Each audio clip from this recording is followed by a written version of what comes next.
osiedla miasta.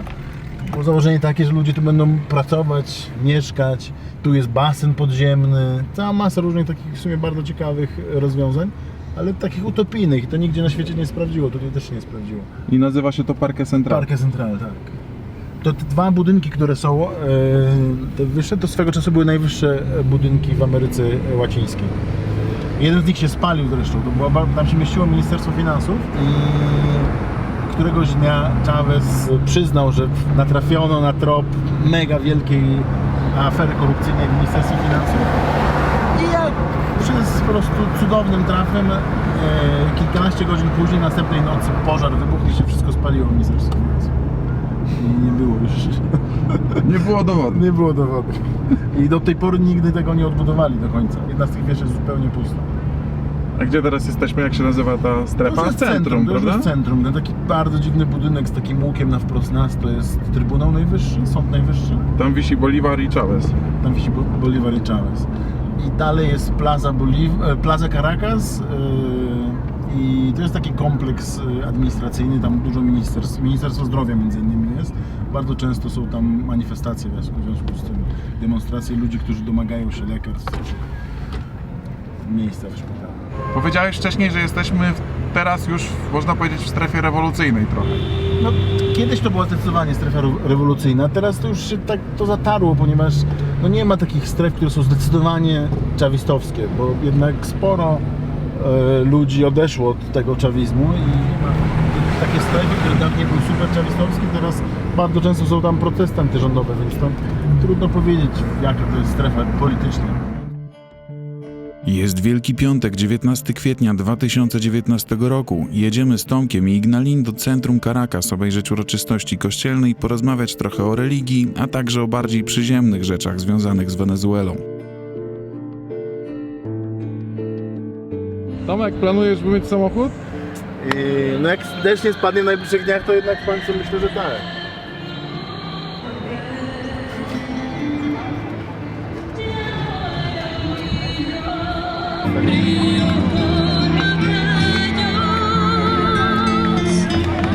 To za nami to jest budynek Sądu Najwyższego w Wenezueli. Budynek, który nigdy nie został skończony. Bardzo piękny to był projekt, ale ma już 20 lat od inauguracji, ale wciąż go jeszcze nie skończyli. Nie mają cierpliwości do kończenia budynków po prostu. No, bardzo wiele jest niestety w Wenezueli zaczętych i nieskończonych inwestycji, ale to jest jakaś taka choroba narodowa, no nawet, bo to jest starsze niż rewolucja. Przed rewolucją mniej było takich przypadków, ale też się zdarzały, że zaczynali, ale nigdy nie kończyli. Teraz to się pogłębiło. Tak. Teraz to się pogłębiło i teraz to jest notorycznie. Albo zaczyna się coś robić i w trakcie połowie budowy zmienia się koncepcja i na przykład zaczynamy budowę terminalu autobusowego i w połowie inwestycji, połowie budowy twierdzimy, a no szpital z tego zrobimy. No i czasami takie dziwne rzeczy wychodzą. A pesar del gran sufrimiento que decía y de su expresión, Llévate dos quiero por 1000 bolos, una 500. y aún no alcanzo a entender por qué él decía palabras como Padre, perdónanos por nuestras. Cel naszej podróży to Bazylika Świętej Teresy, znajdująca się w spokojnej za dnia i gorszej nocą okolicy. Teraz to miejsce jest pełne ludzi w związku z celebracją Wielkiego Piątku. Zajrzyjmy do środka bazyliki.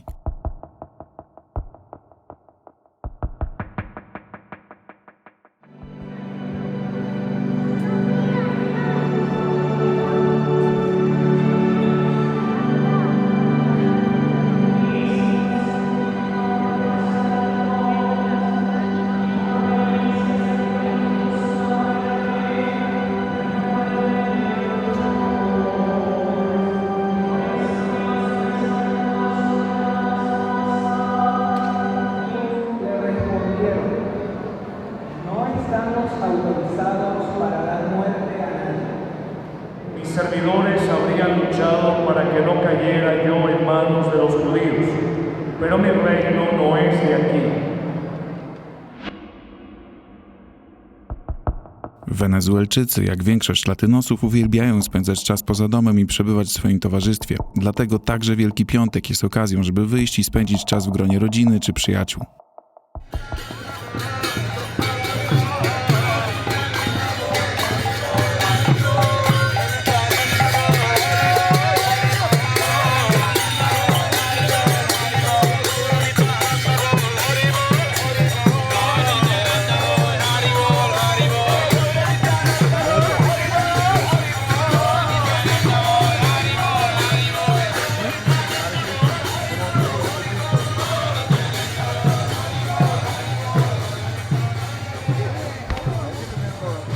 Tam jest jakiś apel, przed chwilą był przynajmniej między innymi jest straż pożarna, a tutaj są ich opony.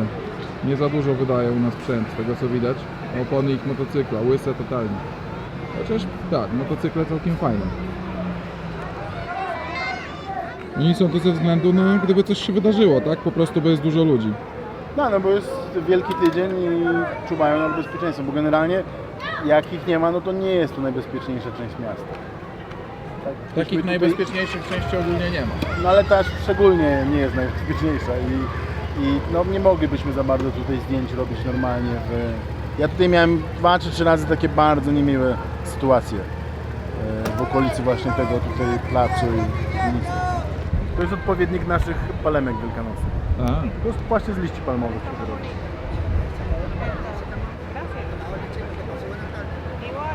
Czyli to jest de facto taka palma jak u nas, tak? To jest odpowiednik naszych tych palemek.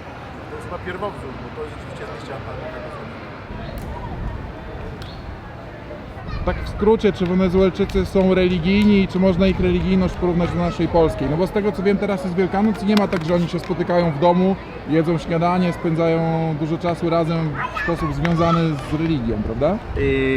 Jadą raczej na plażę? Jadą raczej na plaży. To nie jest, Wielkanoc nie jest jakaś taka specjalnie rodzinna, ale religijni są, większość to katolicy, chociaż tutaj bardzo dużo ta religia nie jest taka czysta jak u nas. Tutaj jest bardzo dużo takiego synkretyzmu religijnego i miesza się ten katolicyzm u niektórych osób bardzo z takimi wierzeniami afrykańskimi czy też karaibskimi. Mam taką fajną anegdotkę od takiego znajomego księdza, który pracował właśnie na parafii w jednej z miejscowości na Wybrzeżu, gdzie generalnie ludność jest znacznie bardziej ciemna, czasami wręcz czarnoskóra. I tam jest Czarny Chrystus, prawda? Zresztą tutaj też jest. Tak. No i pamiętam właśnie to, ten ksiądz był Hiszpanem i opowiadał mi taką historię, że na początku jak przyjechał był zaszokowany, bo któregoś dnia przyszedł do kościoła i obraz Matki Boskiej był cały zbryzgany krwią i był kurczak zarżnięty bez głowy pod obrazem. No i to ktoś przyszedł złożyć ofiarę, poprosić o coś Matkę Boską, pomodlił się i złożył ofiarę z kurczaka. Czyli swoiste połączenie voodoo, można powiedzieć? No takiej jakiejś religii tego typu. Voodoo jako takiego tutaj nie ma, tutaj bardziej jest santeria kubańska, więcej jest wpływów santerii kubańskiej. Dużo jest santeros. Jak widzisz na przykład osoby w Caracas, które są na biało ubrane, całkowicie na biało, Tak, całkowicie na widziałem biało, takie. to są właśnie santeros. Oni mają taki obowiązek, żeby raz w tygodniu chodzić całkowicie na biało, być ubranym. Chaveza jakie podejście było do religii? On nie piętnował religii, to nie jest jak komunizm w Rosji, prawda? On był bardzo, deklarował się, jakby był katolikiem i bardzo często odwoływał się do Jezusa Chrystusa i miał swojego księdza, ale też to jest taką tajemnicą Poliszynela, miał swoich kubańskich czarowników, którzy dawali mu energię, mówi się, że pił krew nie wiem, kurczaka czy koguta. I na przykład on też któregoś dnia, to była taka dość głośna sprawa, zarządził, żeby otworzyć grobowiec Bolivara i sporządzić nową sekcję zwłok Bolivara i żeby jeszcze raz od nowa jego portret zrobić. No i potem opowiadał, że on był obecny przy otwarciu tego grobowca i mówił, że jak otwarto ten grobowiec, to poczuł, jak duch Bolivara w niego wstąpił. Więc no, też jest taki swoisty sposób pojmowania religii, ale on się deklarował katolikiem i bardzo często, jego jest takie jedno z najsłynniejszych zdjęć, myślę, że to możesz odszukać właśnie z krucyfiksem. On bardzo często, jak robił takie swoje pogadanki Allo Presidente, ten taki swój program, miał program co tydzień, kiedy potrafił godzinami mówić na żywo do telewizji. I mówił dobrze. Mówił bardzo dobrze i bardzo często właśnie wyciągał ten swój krucyfiks i odwoływał się do Chrystusa, do wiary i Ale jeśli chodzi o brucherię i o takie czarodziejskie klimaty, to w Haiti jest chyba jeszcze bardziej czarodziejsko, co? Nie, to jest Haiti, to jest zupełnie mroczny klimat. Zupełnie mroczny klimat, zupełnie inna historia. To jest Długa historia. Długa historia, to możemy kiedyś zupełnie zrobić osobny odcinek. Ja w ogóle muszę odwiedzić jeszcze raz Haiti, bo moja wizyta w Haiti zakończyła się fiaskiem. Był 50 km ode mnie i nie odważył się tych 50 km przejechać. Znaczy nie dałem rady, nie daliśmy rady się dogadać. Ale może to powtórzymy. Faktycznie, Tomek mieszkał w Haiti, gdy odwiedziliśmy ten kraj. Jak wiecie, misja Haiti zakończyła się niepowodzeniem, co można obejrzeć w oddzielnym odcinku. Wracamy teraz do Caracas. Za chwilę musimy się zbierać, popatrzmy więc przez moment na okolice bazyliki.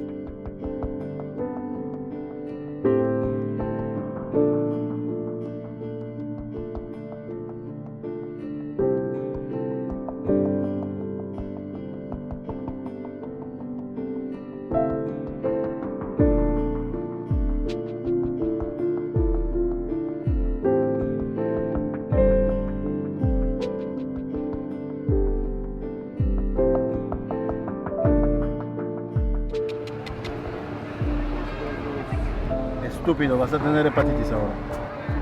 Dostał coś do jedzenia. To, co lubię w Wenezueli jako miłośnik psów i ogólnie w Ameryce Południowej raczej się z tym spotykam, to to, że są traktowane, jeżeli nie dobrze, to przynajmniej neutralnie. Psy na Filipinach, w Azji ogólnie uciekają od ludzi, bo się ich boją, natomiast tutaj najczęściej nie boją się ludzi, często są przyjaźnie nastawione, co świadczy o tym, że są dobrze traktowane. A propos jeszcze właśnie religijności, tej dziwnej religijności, synkretyzmu religijnego Wenezuelczyków. Nie wiem, czy wiesz, że tutaj niedaleko stąd w sumie, w Cati, jest kaplica poświęcona Hugo Chávezowi, bo tacy radykalni rewolucjoniści uważają go za świętego w tej chwili. Znam osobiście w Chichiviriche da Costa starszą panią, która u siebie w domu ma ołtarzyk poświęcony Hugo Chávezowi. Ona w tej chwili jest zdecydowanie anty-Maduro, uważa, że Maduro wszystko zepsuł, ale modli się do Hugo Cháveza. Niesamowite. Kult jednego człowieka zawsze źle wychodzi jednak państwu. Bardzo wychodzi. Jak chcesz, to potem mogę Ci podesłać tekst, bo są modlitwy, oficjalne modlitwy. Jest Chávez Noster na przykład, czyli tak jak Ojcze Nasz. W Chávezie nasz? O Chávezie Nasz, tak. Chávezie Koniecznie nasz, i no. musimy to wrzucić do opisu filmu. Będziemy się zaraz zwijać, bo ja nie chcę, żeby tutaj po ciemku stał samochód. Poczyniłem tu interesującą obserwację, mianowicie zauważyłem, że z zewnątrz myślałem, że nie ma w ogóle krat. A później kapnąłem się, że kraty są w środku, za oknami. I Tomek zażartował, że to po to, żeby ich nie ukradli. Ten pan w garniturze to jest José Gregorio Hernández. To był lekarz, dobry lekarz, który poświęcił jakby znaczną część swojej kariery leczeniu osób biednych w Caracas. Przypisuje się mu niektóre takie cudowne wyleczenia. Zginął dość też taką śmiercią. Wpadł pod jeden z pierwszych samochodów w Caracas. Co za pech. I bardzo mało było samochodów, wpadł pod jeden z nich i zginął. I Kościół wenezuelski stara się o to, aby go uznać świętym. W tej chwili jest już błogosławiony. Właściwie w tej chwili w prawie każdym kościele jest jego figura. I bardzo jest on tutaj taki czczony. Pójdziemy, obejdziemy Ale ten po wenezuelsku. Dokąd idziemy? Chodzi o to, że Wenezuelczycy, kiedy pokazują kierunek, my najczęściej albo pokazujemy palcem, albo robimy tak, oczami w ten sposób, a Wenezuelczycy, gdy zapytasz ich, gdzie jest Tomek, robią tak. Pokazują ustami najczęściej kierunek.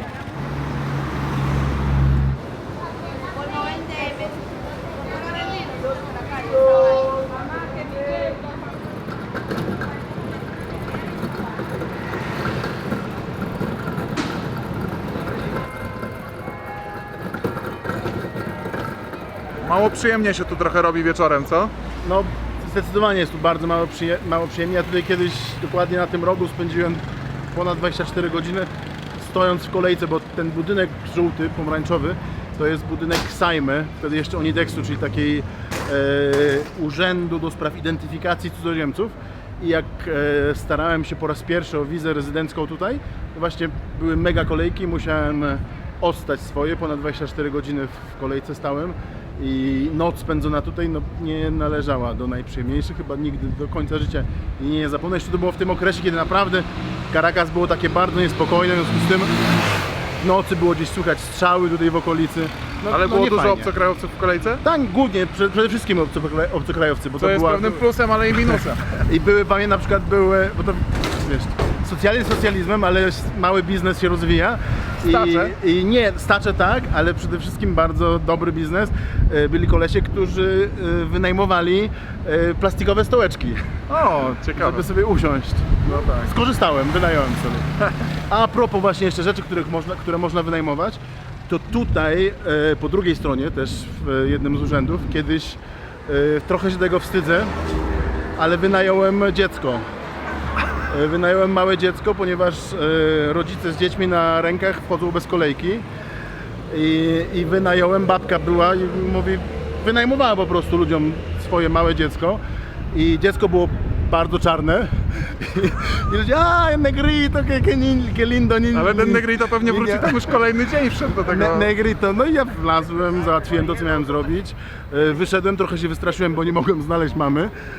Myślałem, że będzie czekać przy wejściu na to swoje dziecko, nie czekała. Musiałem trochę się pokręcić, zanim ją znalazłem. No i załatwiłem to, co miałem załatwić. Pasando hambre. Vendiendo cosas para sobrevivir. para sobrevivir Entiendo. pasando hambre. No hay real. Pero ustedes tienen club. No llega. No ha llegado. Ah. Cada 3 meses, 2 meses y Tiene todavía 2 meses y no ha llegado esperamos. solo. No ha llegado. Hace 2 meses la aumentaron ahorita y no ha llegado todavía. ¿Puedo? A nosotros. No, yo no. ¿No quieres? Ok. Yo, háblame. Voy a grabar las cosas que vendo.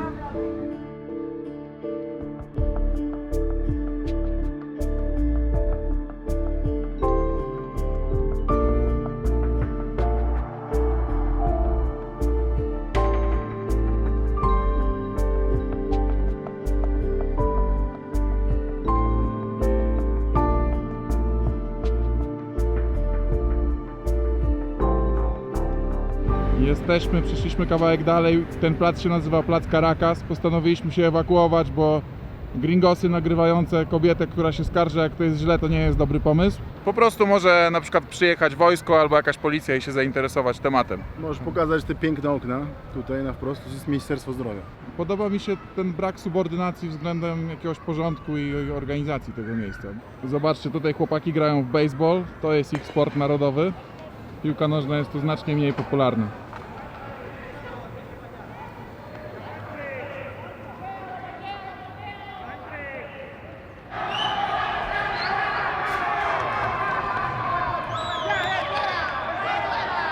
Tutaj widać budynek administracji parlamentu, który kiedyś na pewno był nowoczesny, designerski. To widać po wykończeniu tego budynku. A tam wojskowe samochody. Z tyłu idą żołnierze, a tu klasyczny, stary samochód. Ignalin przed chwilą powiedziała, ale po co on to nagrywa? Przecież to nie jest stary samochód. Europejski nawyk, przepuszczamy pieszych, co nie ma miejsca z reguły. Tutaj. I spadamy stąd, bo robi się pomału trochę nieprzyjemnie. Pusto, Możemy przejechać, jeżeli chcesz, w pobliżu Pałacu Prezydenckiego, w pobliżu Miraflores. ale za to wsadzili parę osób do więzienia albo Za deportowali. nagrywanie tak, wsadzili już. Ale nie będzie widać, że nagrywam. No zobaczymy. Możemy. Tu jakie oldschoolowe wany. Ludzie nieprzyzwyczajeni do tego, że się ich przepuszcza. Ojos de Chávez, oczy Chaveza.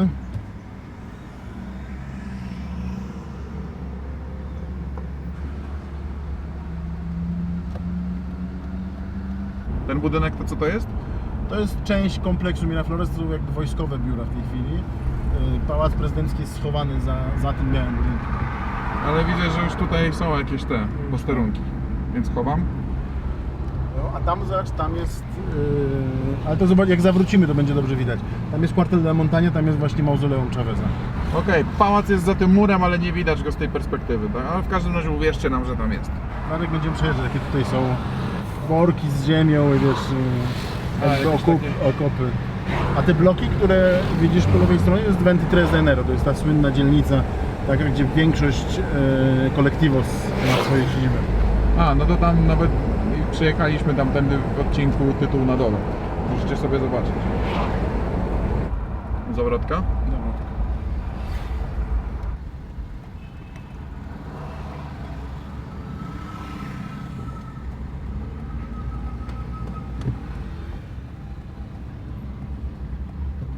Wyczuwanie się na drodze, przykład najlepszy z możliwych.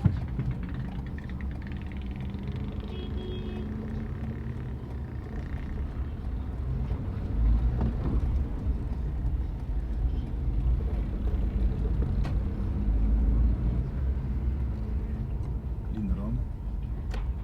Chavez. No tutaj jest bardzo wciąż że taki radykalny, przynajmniej oficjalnie, radykalnie czawistowski Klimat.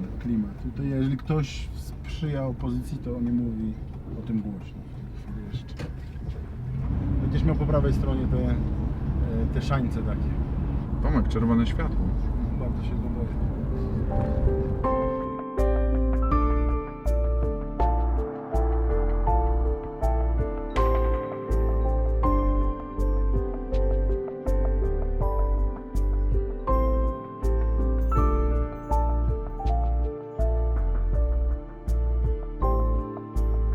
Już prawie ewakuowaliśmy się z centrum, gdy Tomek zauważył kolejną ciekawostkę, o której postanowił nam opowiedzieć. To jest były Hilton. niższy i ten wysoki. I co, znacjonalizowane? To znacjonalizowane, teraz się nazywa Alba Caracas, należy do Veneturu. Jedna część jest zupełnie nieużywana, bo po prostu podupadła i nie nadawała się do użycia, druga część jest odrestaurowana. Ale był taki moment, że to było w bardzo złym stanie. Tutaj był taki wypadek dość głośny swego czasu. Winda się zerwała i w tej windzie był między innymi jeden z dyplomatów państw arabskich, który zginął w tym wypadku. No i wtedy się wzięli, skupili w sobie i zaczęli to odnawiać. Doprowadzili w miarę jako takiego stanu, ale Hilton to nie jest. Nie? No nie, w ogóle ten Venetur to słyszałem od koleżanki, która tam pracuje. To jest państwowa firma i zrzesza często przejęte, tak? Znacjonalizowane różne hotele i sieci. I tam podobno jest korupcja straszna, nic tam się nie zgadza, nic nie działa. Dokładnie tak.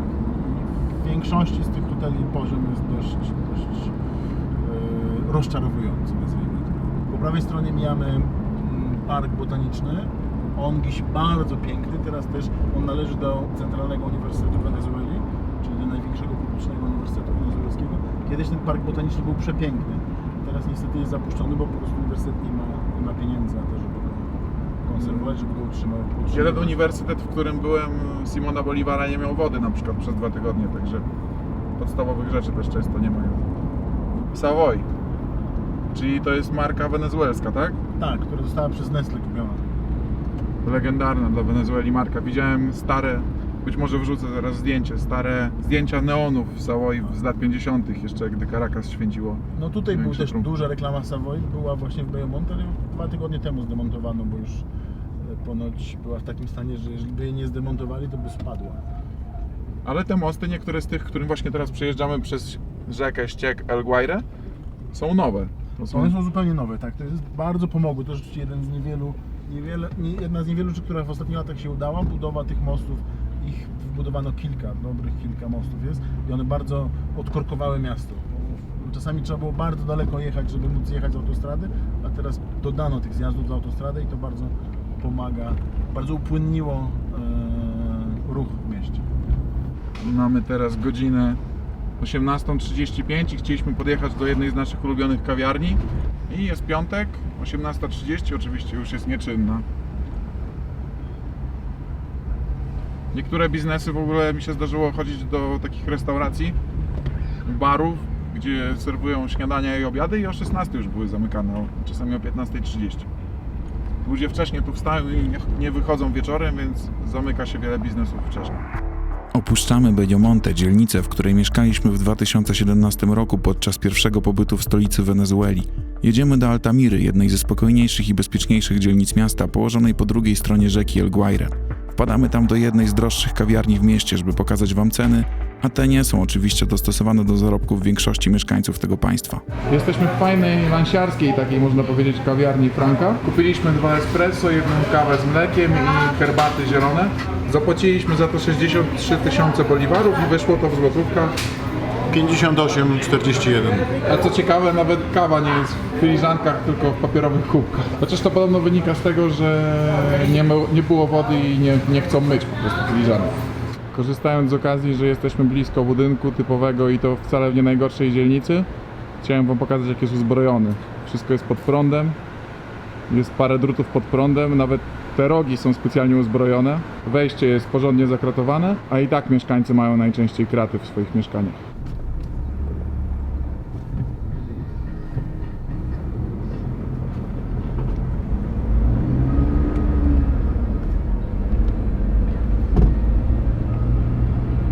Zielone, wszyscy jadą.